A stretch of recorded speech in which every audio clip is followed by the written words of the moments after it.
Increíble lo que está saliendo a la luz en redes sociales. Un video impactante está circulando, donde un miembro de los Cabrera, el grupo armado de Ismael Zambada Siqueiros, el Mallito Flaco, revela una práctica aterradora.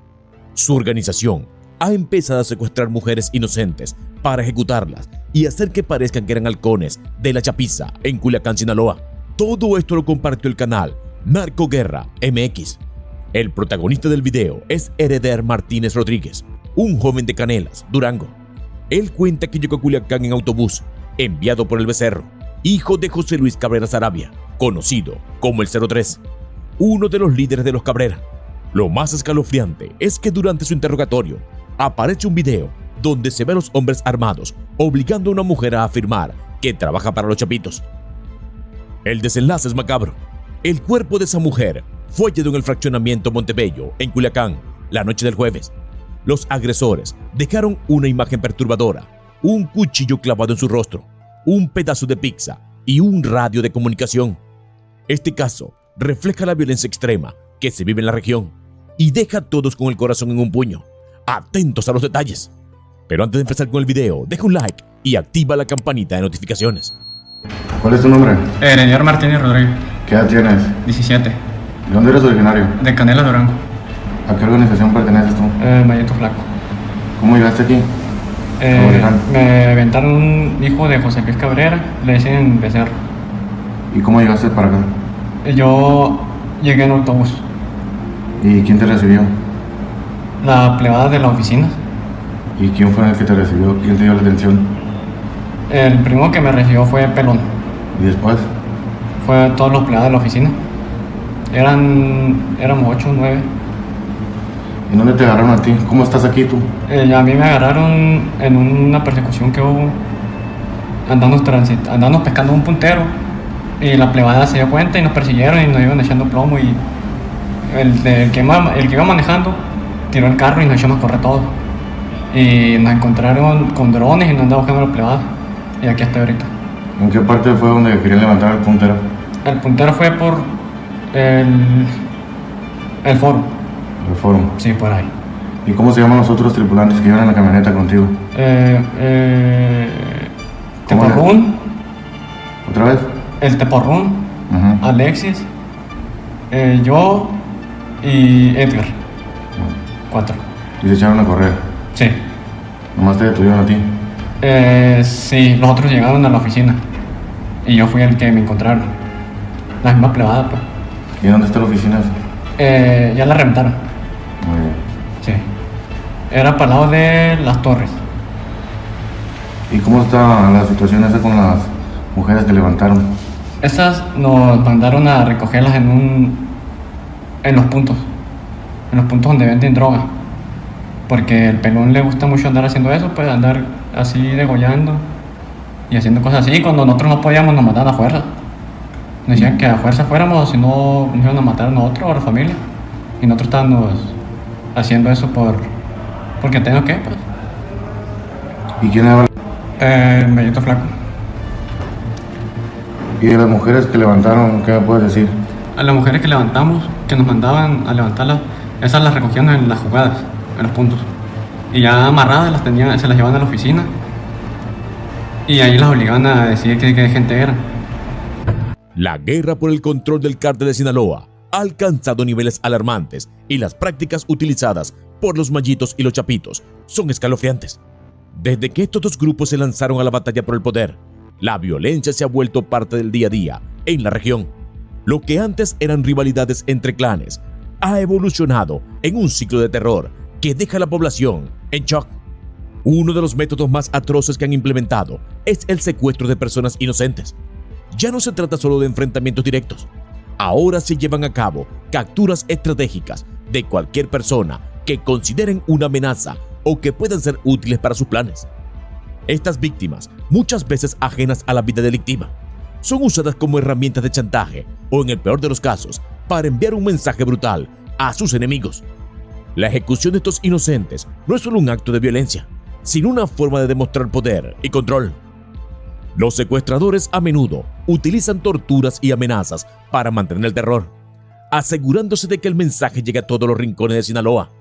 Los videos de estas atrocidades circulan rápidamente en redes sociales, convirtiéndose en un macabro espectáculo que busca sembrar el miedo entre sus rivales y la población en general. La frase "hace falta un ejemplo" resuena fuerte en el ambiente, y cada asesinato se convierte en un recordatorio escalofriante de las consecuencias que enfrentan aquellos que se atreven a desafiar a estas organizaciones. Lo más desgarrador es el impacto que esto tiene en las familias de las víctimas. La incertidumbre, el dolor y el miedo se han vuelto parte de su realidad. Mientras las comunidades intentan sobrevivir en un clima de violencia extrema, la lucha entre los mayitos y los chapitos ha convertido a Sinaloa en un campo de batalla, donde la vida de las personas se ha vuelto un simple peón en su juego de poder. ¿Cómo te llamas? Antonio Berenes. ¿A qué organización perteneces? No sé, ¿cómo me dijiste? No entendí. Vas a decir que eres chapo, ¿eh? Vas a decir que eres chapo. ¿Y por qué motivo hacen eso? Para quedar más bien en la población que los chapos. Pero en realidad que a ellos se la pasó más extorsionistas que los chapos. Pasan matando gente inocente y extorsionando. Así van a acabar todos los vergas, así van a acabar todos los mayos, pinches rateros, lacras, corruptos, vergas, matamujeres, matamarrados, vergas, puros punteros andan agarrando vergas, salen el toro a la verga, el topón. ¿Y qué le quieres decir al Jotito, al Mayito Flaco, a tu patrón? Que no sea tan culero, la neta, que no ande mandando a la gente pudiendo él arreglar las cosas. Anda mandando gente menores de edad, por ejemplo yo tengo 17 años y ando aquí chambeando, y la vez que me agarraron ustedes no hizo nada al respecto. ¿Te rescató? No hizo nada. ¿Cuánto te pagaba? 4,000 a la semana. Y no hizo nada al respecto para poder ayudarme. ¿Y el apoyo que tienes, según? ¿Dónde está el apoyo, pues? Eso es pura mentira, oiga. No tiene apoyo a nada. Si pierde una gente, esa misma gente la dejan ahí. ¿Qué te prometieron o qué? ¿Que te iban a dar o qué? A nosotros nos decían que ese jale estaba fácil, que ese jale ellos la tenían ya ganada. Que ellos eran de ley, que ellos eran los de ley y que los chapos eran los corruptos. ¿Y tú qué viste o qué? No, porque es al revés. El señor Archivero es el que rifa la neta, y aquellos por la neta que no, van para abajo, machine. ¿Ya viste? La neta sí, pues ya calé. La neta. Pues yo aquí sigo todavía, no, ni para recuperarme, nada. No han hablado para que digan, te perdí de recuperar igual. De que me agarraron no han dicho nada, se lo pasan relajados ellos. Al contrario, aquí pues, dando la vida por aquellos, y me está cargando la verga a mí solo. Esta es lamentablemente una realidad que se vive en Culiacán desde hace mucho tiempo, a manos de estas mismas organizaciones delictivas. Recordemos algunos de los casos más relevantes en esta zona de México y veamos cómo se ha vuelto una práctica de demostración de poderío. Secuestro de la familia de un empresario, 2016. En 2016, un empresario de la construcción en Culiacán fue blanco de un secuestro que impactó a la comunidad. La familia del empresario fue capturada en su propia casa y los secuestradores exigieron un rescate de varios millones de pesos. Durante los días que duró el secuestro, las autoridades recibieron informes sobre el estado emocional de los familiares, quienes estaban en un estado crítico de ansiedad. El rescate fue finalmente pagado, y aunque la familia fue liberada, el hecho dejó un miedo palpable entre los ciudadanos y reveló la vulnerabilidad de personas adineradas ante los grupos criminales. La ola de secuestros en 2017.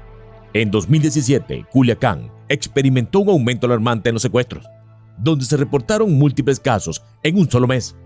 Muchos de estos secuestros involucraron a personas comunes que por diversas razones se convirtieron en objetivos de los cárteles. Las víctimas eran frecuentemente retenidas en lugares clandestinos y se exigían rescates que podían variar desde unos pocos miles hasta millones de pesos. Las autoridades locales lucharon por contener la situación, mientras la población vivía con miedo constante de ser la próxima víctima. Este fenómeno hizo que muchas personas dejaran de salir a la calle, afectando gravemente la vida social y económica de la ciudad. Secuestro de un funcionario público, 2019. En 2019, un funcionario del gobierno municipal fue secuestrado cuando regresaba a su hogar después de una larga jornada laboral. El ataque fue rápido y violento, y los secuestradores exigieron un rescate significativo.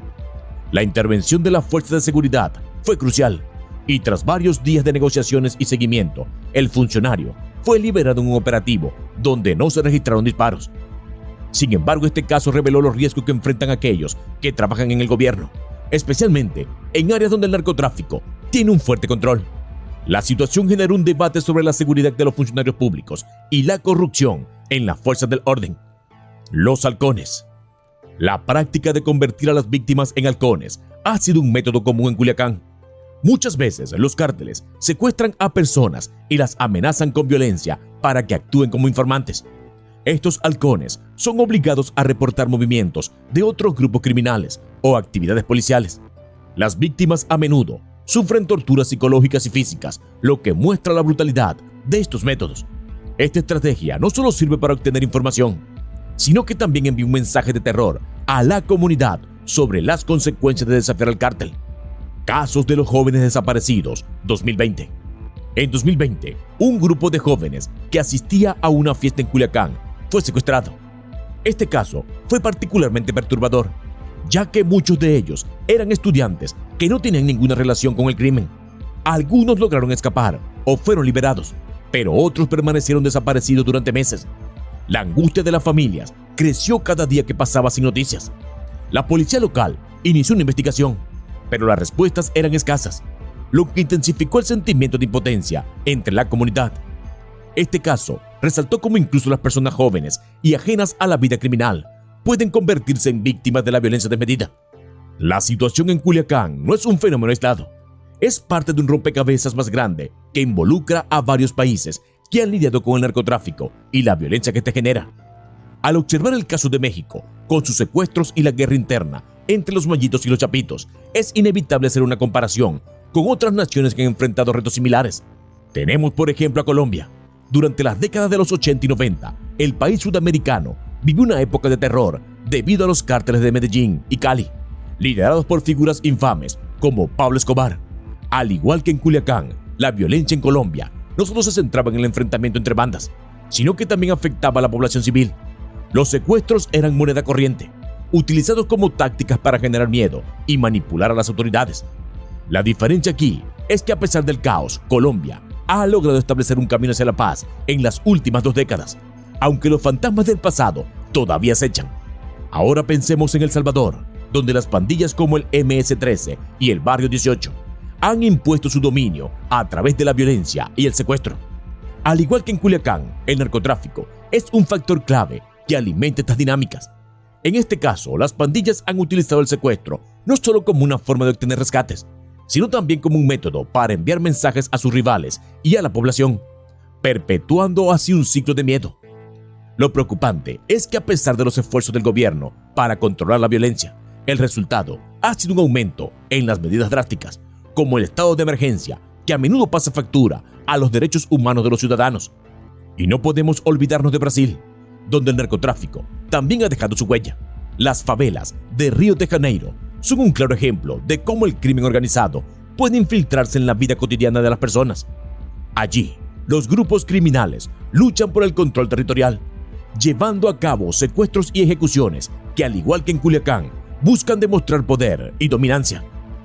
Aunque Brasil ha implementado algunas estrategias de intervención, el avance es lento y los problemas de corrupción y desigualdad social complican aún más la situación.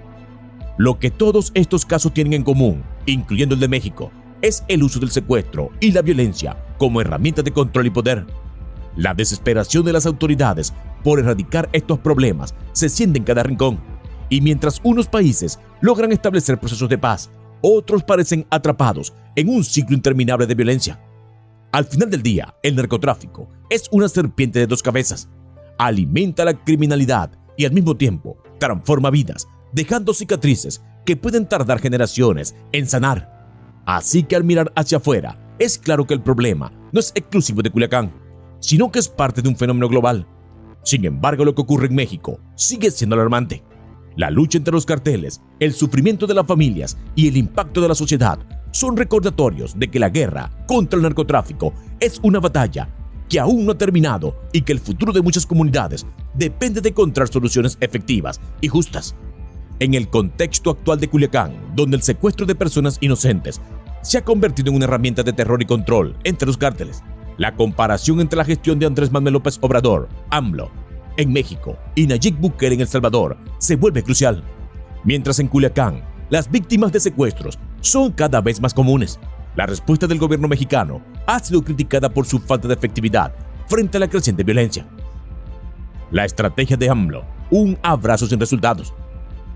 Desde su llegada al poder, AMLO ha promovido la política de abrazos, no balazos, buscando evitar la militarización y centrarse en el desarrollo social como una solución a la violencia.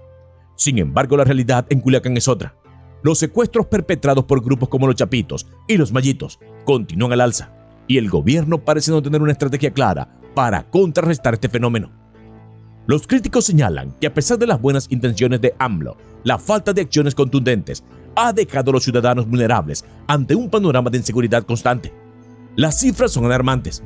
En 2023, Culiacán ha sido escenario de numerosos secuestros, muchos de los cuales han terminado en asesinatos brutales. La situación ha generado un ambiente de miedo y desconfianza hacia las autoridades, quienes a menudo son percibidas como incapaces de proteger a la población. Nayib Bukele, un contraste impactante. Por otro lado, Nayib Bukele ha implementado medidas drásticas en su lucha contra el crimen organizado en El Salvador, enfocándose particularmente en las pandillas que, al igual que los cárteles mexicanos, han causado estragos en la sociedad. Su enfoque de mano dura ha llevado a la detención masiva de supuestos miembros de pandillas, y aunque su método ha sido polémico, los resultados hablan por sí mismos. La tasa de homicidios ha disminuido drásticamente en comparación con años anteriores. Esto ha llevado a muchos mexicanos a observar con envidia las acciones de Bukele, preguntándose por qué AMLO no ha adoptado un enfoque similar. Las redes sociales están llenas de opiniones que critican la inacción del gobierno mexicano y celebran la valentía de Bukele al enfrentar a las pandillas. La idea de que la fuerza puede ser un medio efectivo para restaurar la seguridad ha resonado en un país que se siente cada vez más asediado por la violencia. La percepción de la población en México es clara. Muchos ven en la estrategia de Bukele una posible solución a los problemas que enfrentan en Culiacán y otras regiones del país. A pesar de las críticas que se le hacen por violaciones a derechos humanos, la sensación de seguridad que ha generado en El Salvador contrasta fuertemente con la angustia que sienten los mexicanos ante un gobierno que no parece saber cómo manejar el narcotráfico y sus secuelas. Además, esta comparación no solo se limita a las opiniones de los ciudadanos, sino que también ha captado la atención de otros países de la región que enfrentan problemas similares. El narcotráfico y la violencia no son exclusivas de México y El Salvador. Países como Honduras y Guatemala también lidian con la influencia de cárteles y pandillas. En este contexto, el éxito de Bukele en reducir la violencia ha llevado a un debate sobre la necesidad de adoptar medidas más firmes en toda la región. La situación en Culiacán, marcada por secuestros y violencia desenfrenada, es un claro reflejo de la necesidad urgente de reevaluar las estrategias de combate al narcotráfico en México. La crítica hacia AMLO se intensifica mientras la población anhela soluciones efectivas que garanticen su seguridad. La comparación con Nayib Bukele sirve como un recordatorio de que, aunque las estrategias pueden variar, la seguridad de los ciudadanos debería ser siempre la prioridad. La pregunta final es: ¿qué medidas debe tomar el gobierno mexicano para recuperar la confianza de su pueblo y frenar la violencia que asola Culiacán? La respuesta a este interrogante podría ser la clave para abordar no solo el problema del narcotráfico en México, sino también la crisis de seguridad que afecta a toda la región. Si te ha parecido un video interesante, deja tu comentario aquí abajo, activa la campanita de notificaciones y suscríbete, que por aquí seguiremos. ¡Hasta pronto!